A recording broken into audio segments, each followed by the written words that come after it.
The album is City of Echoes, and it's by a band called Pelican out of Chicago, Illinois. And the album came out in 2007. And I remember listening on, I think it was an iPod. It was like one of the first. R.I.P. Yeah, seriously. R.I.P. the iPod. It was like one of the first iPods I had. And there was this one song off the album called Dead Behind the Walls. And it has stuck with me ever since 2007 when I first listened to it. So like that was like the year I got married. Like this was a long time ago. And so when you proposed the idea to do the Noise Report podcast, I was like, oh, I got to do this album. Because I noticed that was one of the first ones you mentioned. And it's one of those things, we talked about it last time. It doesn't bring up any nostalgia. It doesn't like transport me back to 2007 when I listened to it. I remember that time frame, but I have to think about it. It's not instant because the album is so timeless. And I think one of the things that makes this album timeless is the fact that it doesn't have lyrics.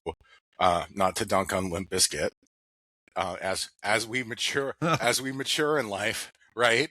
There are some songs that you're like, I don't know if this is exactly what I would listen to now. I know it was huge for me when I was 17, but I've kind of matured past that. And so when you don't have lyrics about breaking stuff or something that you have to try to associate your past self with, it's a lot easier for that album to stay timeless and stay current, even if it was recorded in 2007.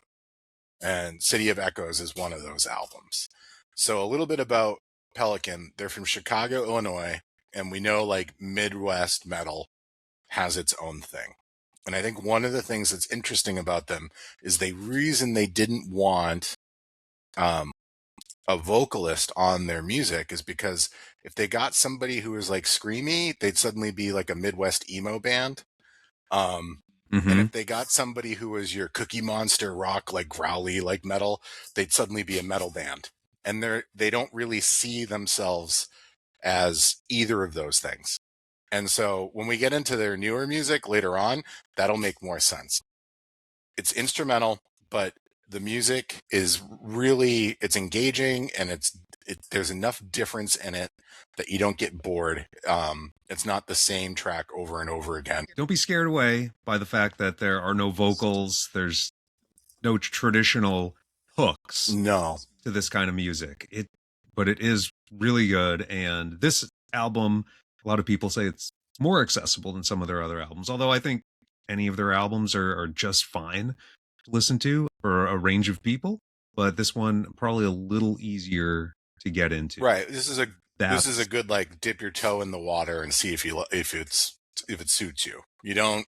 Right. Well, they jokingly called it their pop album. Yes, they jokingly called it their pop album.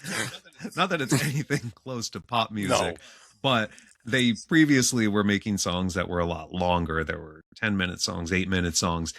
This one is much more concise. The album is shorter. The songs themselves are shorter, more to the point, and just a little easier to digest.